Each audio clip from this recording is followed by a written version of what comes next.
Are you having a hard time figuring out what to get Dad for Father's Day?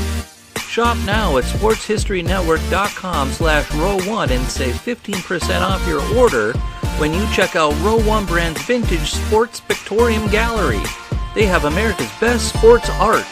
With over 7,200 historic sports prints, you're assured to find something unique for Dad this Father's Day. If he's an NFL buff, check out the 1963 vintage NFL helmet poster. Shop now at sportshistorynetwork.com/row1.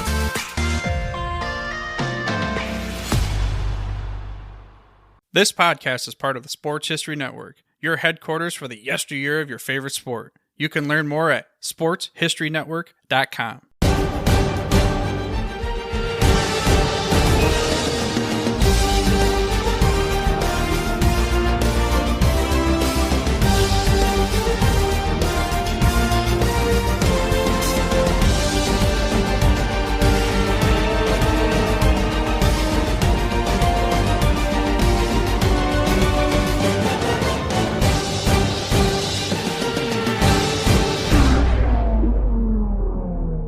Hello, sports fans, and welcome to another edition of the Historically Speaking Sports Podcast.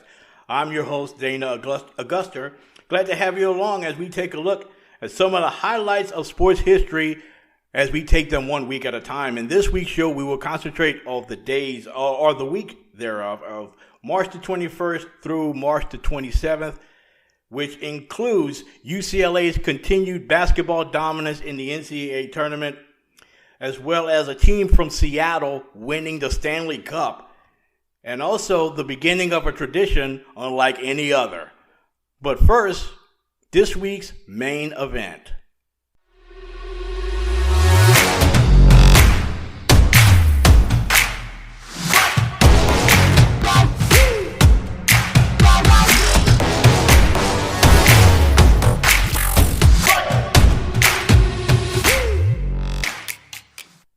Hello once again, sports fans. I'm back, and this is this week's main event. Now, as you know, as if you follow sports on a regular basis, you realize that this week is the beginning of the baseball season as we're rapidly approaching opening day here in the United States and on the baseball season, which will last 162 games all the way through October. And last year we had something of an abbreviated season because of the COVID and everything that was going on along with that. But we're going to take a look at one historical date in sports history dealing with baseball to kind of open up give you a little bit of a flavor of baseball coming up pretty soon. And that one particular date is September 1st, 1971. This is one of the most significant dates in Major League Baseball history that no one really talks about. And that one particular date takes place at Three Rivers Stadium between the Pittsburgh Pirates and the Philadelphia Phillies, two teams that was in the National League East at the time, and both were, of course, in-state rivals. But this particular date was very significant in the history of Major League Baseball. On that particular night, only 11,278 fans attended at brand new Three Rivers Stadium, which had just opened earlier that season. Which was actually 24 years earlier than Jackie Robinson broke the color barrier. The Pirates at that time was one of the most diverse racially teams in Major League Baseball, and they were coming off of a division title earlier that year and played in the National League Championship Series, which he eventually lost to the Cincinnati Reds. But they were right back at it again with a record of 82-56 that year, actually that day, coming into their game against the Philadelphia Phillies. This is a Wednesday night game at Three Rivers Stadium. The normal starters, Richie Hebner at third base and Gene Alley at shortstop, were both out with injuries. So they were replaced by Dave Cash and Jackie Hernandez in the lineup. With those two additions in the lineup, the Pittsburgh Pirates that night became the first team in baseball history ever have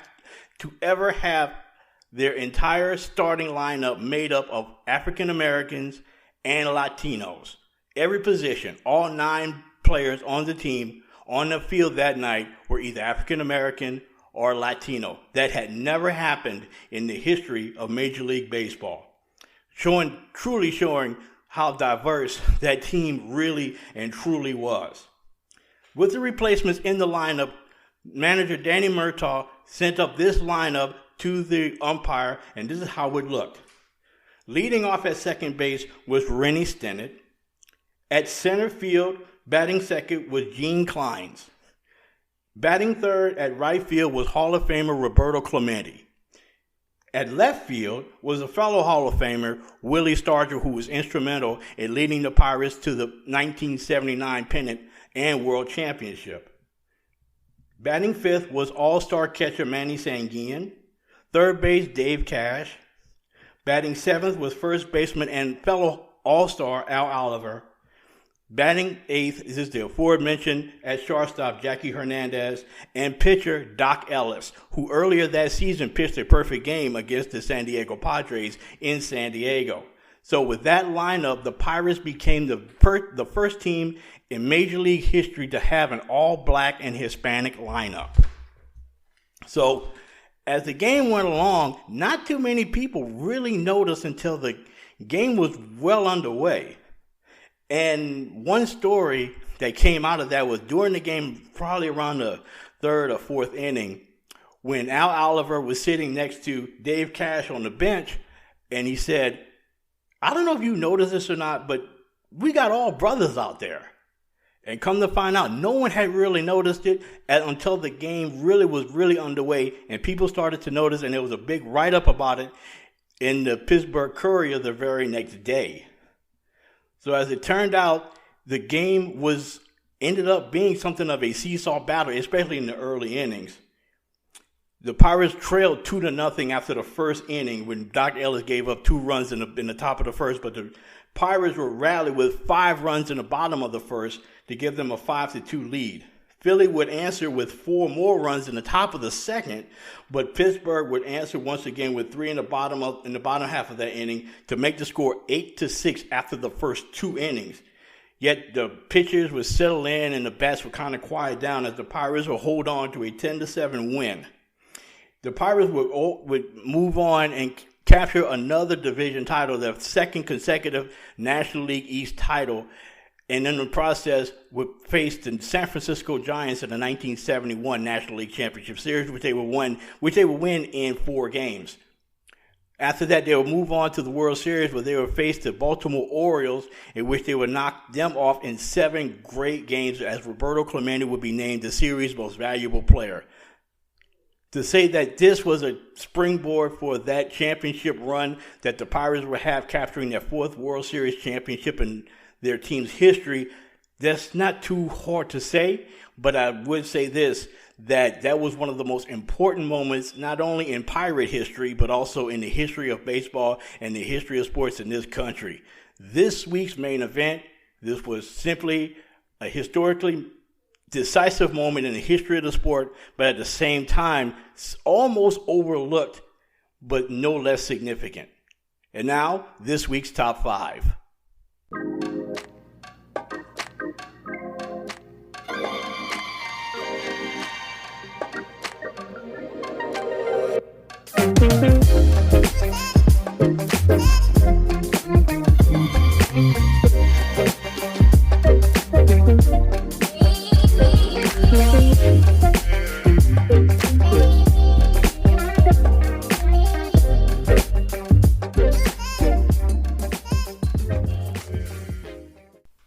Hello and welcome back to the Historically Speaking Sports Podcast. I'm Dana Augusta, and just a reminder to everyone out there, if you like what you hear here at the Historically Speaking Sports Podcast, don't forget to click that subscribe button, and you can get the fresh episodes anytime they drop, as well as you could also shoot me an email at historically.speaking.sports@gmail.com. And also, you could hit me up on Twitter at historicallysp2, where I have fresh nuggets of sports information and sports history every day for your reading and viewing pleasure. You can check me out also at Twitter at historicallysp2, or you could shoot me an email if you like what you want to make a comment, or whatever you want to do. You could shoot me an email at historically.speaking.sports@gmail.com. And now on with the show and on with the program. And here is this week's Top 5.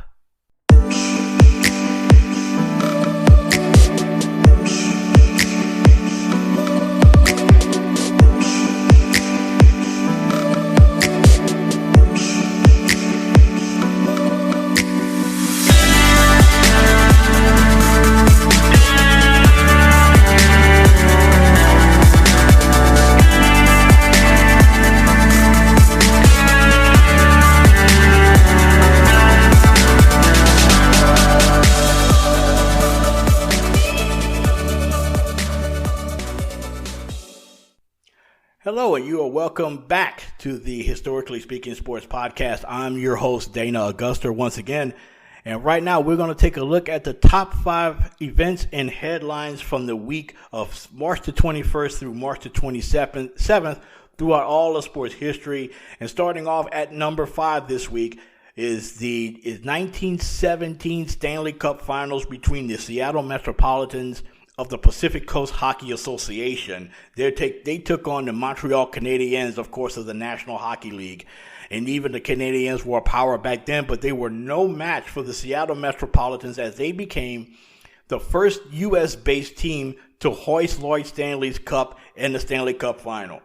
They had knocked off the Canadiens 3-1 by capturing a 9-1 win in the final game to win the Stanley Cup for the first time ever, giving Seattle a Stanley Cup championship as well as the United States, a team based here in the United States, a Stanley Cup win.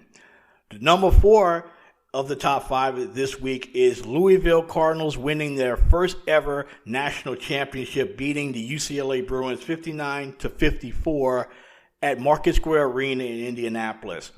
Led by former UCLA assistant coach Denny Crum, the Cardinals were paced on the court by Darryl Griffith, Dr. Duncanstein himself, as he finished with a game-high 28 points to lead the Cardinals to their first ever national championship. In number 3, 1934 was the first annual Augusta National Invitational Golf Tournament. Horton Smith sinks a 20-foot putt on the 17th hole to capture that tournament's first ever championship, as he knocked off Craig Wood in the 7th by 1 stroke. And soon after that, the tournament would change its name from the Augusta National Invitational Golf Tournament to quite simply the Masters, where it became, of course, a tradition unlike any other, as you would hear over and over again at this time of year. So number 3 was 1934, the very first Masters, or what it was called back then, the Augusta National Invitational Golf Tournament. And number 2 would take place in 1973, as Bill Walton would lead the UCLA Bruins to their 7th consecutive national title, beating Memphis State in St. Louis by a final of 87-66. The Big Redhead from Helix High School in San Diego, California, would finish with a game-high 44 points, as he was nearly perfect from the field and from the free throw stripe, as leading the Bruins to their 7th consecutive national championship, their ninth in 10 years under head coach John Wooden.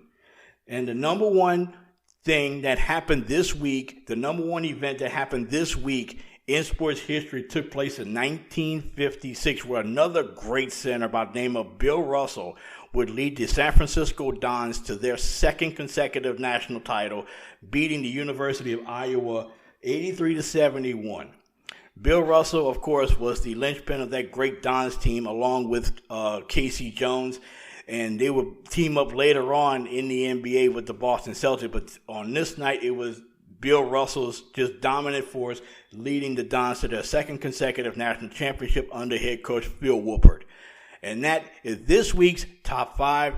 And now to wrap up the show would be this week's shout out, and is a very, very special one that is very significant in the sport of basketball and the NBA, as well as television history. So stay tuned for that, coming up right after this.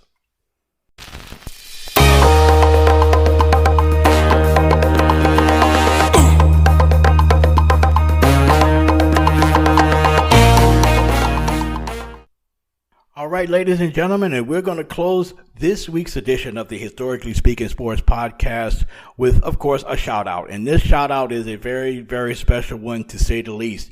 And this shout out goes to Magic Johnson and Larry Bird, who were this week in 1979, these two future titans of basketball would first face off against one another in the 1979 NCAA championship game. Of course, with these two players coming together, it had to be a championship contest. And it sure was on this particular night in 1979, as Magic's Michigan State Spartans came in to the Huntsman Coliseum on the campus of the University of Utah to take on Indiana State, who was undefeated, led by Larry Bird. Magic and as a sophomore, led the Spartans to a 25-6 record heading into that championship game as they defeated Penn in the national semifinal 2 nights earlier. Meanwhile, Indiana State, behind Larry Bird, came into the championship game with an unblemished 33-0 record as they edged DePaul 76-74 to advance to the championship game on Monday night. Michigan State was, of course, coached by the legendary Judd Heathcote, while Indiana State would be coached by first-year head coach Bill Hodges. Now, this game had so much hype and so much anticipation. NBC broadcast the game, of course, with the broadcasting trio back then of Dick Enberg, Al McGuire, and Billy Packer. The game would go on to become the highest-rated college basketball game ever shown on television. It had the highest television rating of any college basketball game before or since. And of course, Magic and Bird would definitely be the center of it. As the game turned out, it was pretty much mostly Michigan State, as Magic led all scorers with 24 points, as the Spartans claimed their very first national championship, knocking off the Sycamores 75-64, as both would head off into the NBA. Bird would finish with 19 points, but was very significant as his team kept pace throughout most of the game, but throughout the second half, Magic Spartans would kind of like add to their lead as the game would progress. But when the game ended, it was widely anticipated that the rivalry would continue in the NBA, and boy did it ever. Not only did it change the course of college basketball with that one particular game, but it also changed the course of NBA history, as that rivalry would go on to rejuvenate and redefine the NBA throughout the entire decade of the 80s, and as well as we feeling their influence even to this very day in the early part of the 21st century. So we have to credit that rivalry beginning right here in the 1979 NCAA title game between Indiana State and Michigan State. A shout out to Magic Johnson, Larry Bird, Indiana State, and Michigan State. And that is this week's shout out. And also that is this week's show here on the Historically Speaking Sports Podcast. I'm your host, Dana Augusta. Glad to have you along. And once again, if you like what you hear, don't be shy. Hit that subscribe button. And if you have any comments about the show, please hit me up at historically.speaking.sports at gmail.com, or you could hit me up on Twitter at historicallysp2. So without further ado, I'd like to appreciate everyone I'm thanking everyone for listening, and I hear you and talk to you next week with another edition of the Historically Speaking Sports Podcast. So long, everybody.